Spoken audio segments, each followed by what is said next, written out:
오늘 마태복음 3장을 보면 세례 요한이라는 사람이 등장을 합니다. 복음서들을 보면 공통적으로 예수님의 공생의 사역 전에 세례 요한이 먼저 등장해서 유대인들에게 예수님을 맞이할 준비를 시키는 것을 보게 됩니다. 우리 마태복음 3장 2절 다시 한번 읽어보겠습니다. 함께 읽겠습니다. 회개하라, 천국이 가까이 왔느니라 하였으니. 세례 요한은 광야에서 유대인들에게 회개하라고 외쳤습니다. 광야는 출애굽한 유대인들이 하나님의 백성으로 변화된 곳이었습니다. 이제 예수님이 오시기 전 세례 요한이 광야에서 유대인들에게 회개하라고 외치고 있습니다. 여기에서 중요한 것은 단순히 회개하라고 말한 것만, 그 말만 한 것이 아니었습니다. 회개하라, 이 회개라는 다음에 회개하라는 이유가 있었습니다. 천국이 가까이 왔다.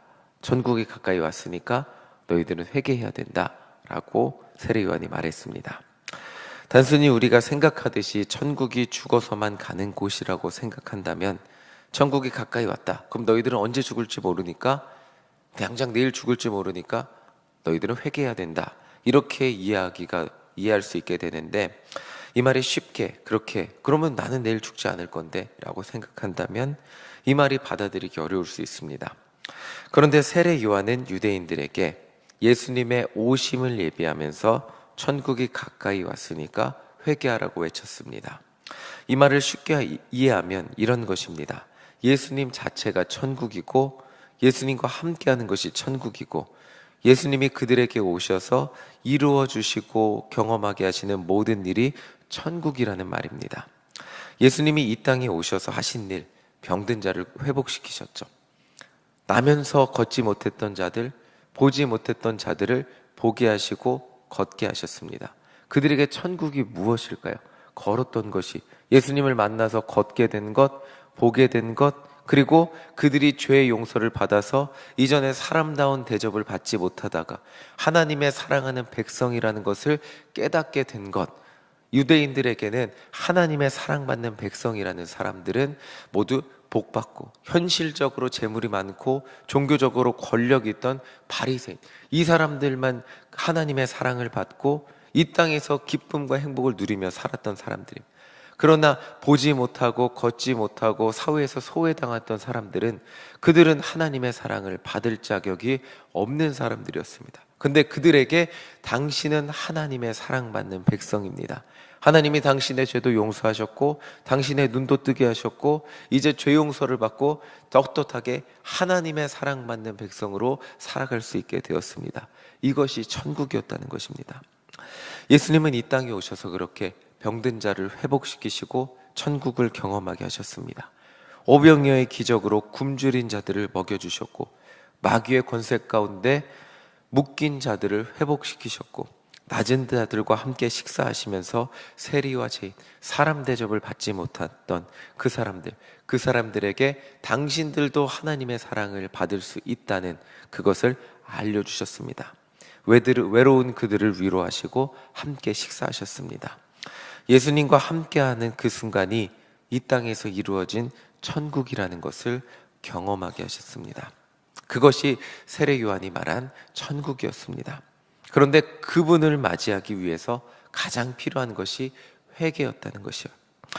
여기에서 우리가 한 가지 더 기억할 것이 있다면, 회개란 내 죄를 깨닫고 하나님의 용서를 구하는 과정이라는 것입니다.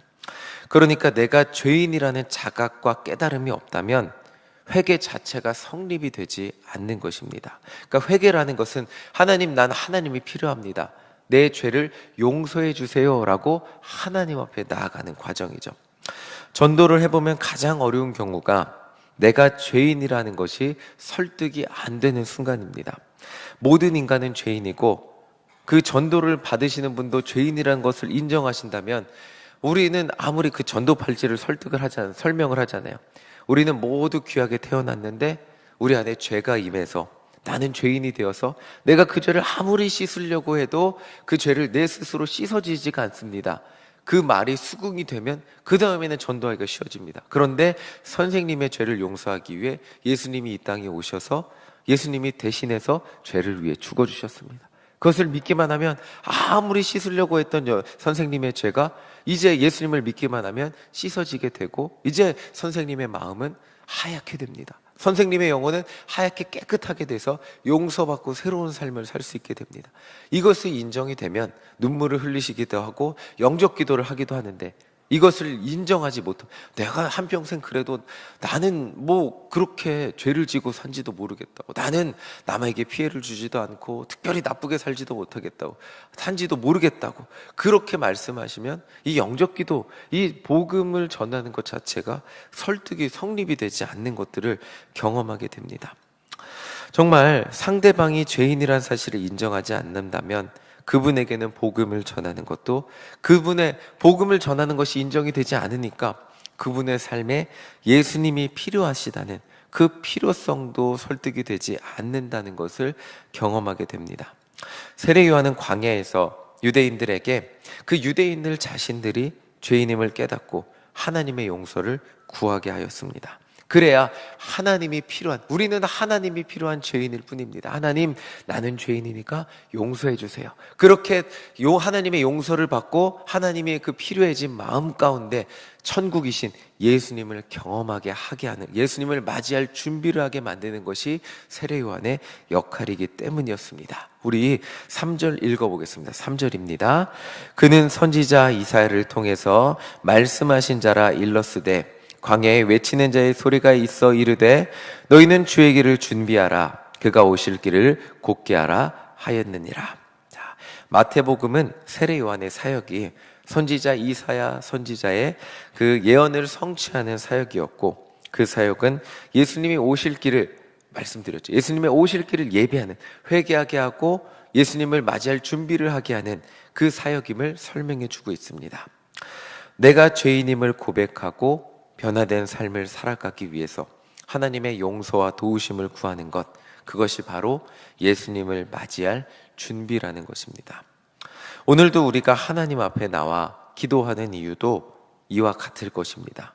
내 힘으로 만약에 우리가 기도하지 않고 내 힘으로 하나님 잘 믿을 수 있다면, 내 힘으로 하나님 뜻대로 다 살아갈 수 있고, 내 힘으로 오늘도 기도하지 않아도 전도할 수 있고, 전도했는데 10명이라도 막 교회 예배당에 데리고 올 수 있다면, 그리고 내 힘으로 죄를 하나도 안 짓고 하나님이 말씀하셨으니까, 알려주셨으니까, 개념을 알고 있으니까 세상 가운데 나가서 그냥 예수 그리스도의 자녀로 나 기도하지 않고도 매일매일 승리하며 살아갈 수 있다면 굳이 기도하지 않을 것입니다. 기도하지 않아도 하나님 뜻대로 살 수 있으니까, 기도하지 않아도 10명, 20명 전도할 수 있으니까, 세상 가운데 승리할 수 있으니까 굳이 기도하지 않아도 우리는 그렇게 살아갈 것입니다. 그런데 우리는 기도하지 않으면 매번 넘어지기, 기도하지 않으면 하나님 뜻대로 살 수 없기, 기도하지 않으면 10명을 전도하기는커녕 우리의 입술로 예수 그리스도를 나의 주님이라고 고백하는 그것조차 힘들기에 오늘도 하나님 앞에 나와 하나님의 도우심을 구하기 위해 이 자리에서 기도하고 있습니다. 나는 하나님의 도우심 없이는 연약한 죄인일 뿐이라는 것을 기억하고 하나님 앞에 나올 때 비로소 하나님과 함께하는 삶, 나를 구원하신 예수 그리스도의 은혜와 사랑이 충만함, 그 충만한 것을 누리며 살아가는 것이 바로 천국의 삶이라는 것입니다. 오늘 이 새벽 시간 기도함으로 하나님을 붙들 때 내 혼자 힘으로 되지 않는 그 하나님이 주신 은혜가 우리 안에 넘쳐나게 되는 것을 경험하는 우리 모두가 되시기를 소망합니다. 그러나 세례 요한이 세례 요한에게 사람들이 나왔다고 해서 모든 사람이 회개하고 예수님을 맞이할 준비를 하게 된 것은 아니었습니다. 5절 6절을 보면 정말 많은 사람이 나와서 세례 요한에게 세례를 받고 그렇게 회개했지만 세례 요한은 바리새인들을 보면서 독사의 자식들이라고 했습니다. 우리 7절 함께 읽어보겠습니다. 7절입니다. 요한이 많이 바리새인들과 사두개인들이 세례 베푸는 대로 오는 것을 보고 이르되 독사의 자식들아, 누가 너희를 가르쳐 임박한 진노를 피하라 하더냐. 세례 요한은 자신에게 오는 바리새인들과 사두개인들에게 독사의 자식들이라고 하면서 그들에게 하나님의 진노가 임박했다는 것을 말해주고 있습니다. 다시 말씀드리지만 회개는 자신의 죄를 깨닫고 하나님 앞에 용서를 구하는 과정입니다. 그러나 이들은 하나님 앞에 자신들이 완벽했다고 생각했던 사람들이었습니다. 한평생 그럴 만한 게 한평생 하나님 앞에 정결하게 살려고 가장 노력했던 사람들이었어요. 그러니까 자신들이 죄인이라는 것을 받아들이기 어려웠죠. 이 사람들은 병든 사람을 구하는 것보다 안식일의 종교 규정을 지켜서 하나님 앞에 완벽해지는 것이 더 중요한 사람들이었어요. 그러니까 자신들 이렇게 하나님 앞에 완벽해지려고 노력하고 살았는데, 그런데 내가 죄인이라고요? 받아들일 수 없었어요. 그러니까 저 사람들은 죄인이니까 세례를 받아야죠. 그런데 자신들은 그를 받아들이지 못했죠. 그저 사람들이 세례 요한들에게 많이 오니까 그냥 자기들도 온 사람들이었어요. 그래서 복음서에서 보면 천국이신 예수님이 그들 가운데 오셨음에도 불구하고 천국이신 예수님을 배척하고 예수님의 은혜와 사랑도 거절하고 사람들에게 예수님이 사람들에게 예수님이 그 사랑을 베푸셨잖아요. 그것도 배척하고 결국 천국이신 예수님을 십자가에 못 박는 일에 가장 앞장선 사람들이 종교 지도자들, 바리새인, 그리고 사두개인들이었음을 보게 됩니다. 8절을 보면 세례 요한은 그들에게 회개에 합당한 열매를 맺으라고 하였지만 그들은 자신들의 삶이 잘못된 것조차 몰랐기에 하나님이 원하시는 삶을 예수님이 보여주셨어요. 그 삶을 보여주셨는데 그것을 배척하는 데 앞장선 사람들이 되었습니다. 우리 11절 읽어보겠습니다. 11절입니다. 함께 읽겠습니다. 나는 너희로 회개하기 위하여 물로 세례를 베풀거니와 내 뒤에 오시는 이는 나보다 능력이 많으시니 나는 그의 신을 들기도 감당하지 못하겠노라. 그는 성령과 불로 너희에게 세례를 베푸실 것이요. 세례 요한은 예수님이 그들 가운데 주실 천국의 은혜를 말해주고 있습니다. 세례 요한은 물로 그들에게 세례를 베풀어 주셔서 물로 세례를 베풀어 주고 물로 그 세례의 의식을 베풀어 줄 것이지만 예수님은 성령과 불로 세례를 베풀어 주실 것임을 말씀해 주시고 있어요. 이 세례 요한은 인간의 의식으로 인간의 몸을 강물에 담금으로 몸이 깨끗해지게 하지만 그러나 세례는 온전히 그것으로 끝나는 것이, 그것으로 완성이 되지 않는 것임을 말해주고 있어요. 세례의 완성은 우리의 내면이 완전히 변화될 때 완성된다는 것을 말해주고 있어요. 내가 죄인임을 깨닫고 이제 내 삶의 주인이 예수 그리스도라는 것을 고백하게 될 때 세례가 완성이 된다는 거예요. 단순히 물로만 깨끗하게 내 몸을 씻는 것이 아니라 회개하고 세례를 받음으로 죄사함을 받고 이제 성령님이 우리 안에 임재하셔서 내 삶의 주인이 예수 그리스도라는 것을 우리의 입술로 고백하게 될 때 그 영혼 가운데 성령님이 오셔서 그 영혼의 주인이 예수 그리스도라는 것을 고백하게 되고 변화될 때 세례가 완성이 된다는 것이죠. 그러니까 물로만 씻는 것이 아니라 11절의 뒤에 보면 성령과 불로 너희에게 세례를 베푸실 것이라고 말하고 있습니다. 성령이 우리에게 임재하게 될 때 그 불과 같은 성령님이 우리 안에 있는 모든 죄를 태워주시고 이제 내 삶의 주인이 다른 세상의 것들이 아니라 예수 그리스도라는 것을 성령님을 통해서 고백하게 될 때 세례가 완성이 된다는 것입니다. 그러니까 회개의 완성은 단순히 죄에서 돌이키는 것, 용서받는 것이만 그것으로 끝나는 것이 아니라 삶의 주인이 변화됨을 우리의 입술로 고백하는 것이고 그것이 우리 안에 성령님이 임재하실 때 완성이 된다는 것을 오늘 말씀을 통해 우리에게 알려주고 있습니다. 우리는 모두 세례를 받은 사람들입니다.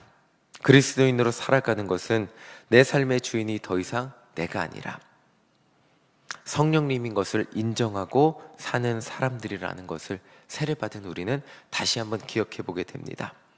오늘 성령님의 인도하심을 따라 승리하는 우리 모두가 되시기를 간절히 소망합니다.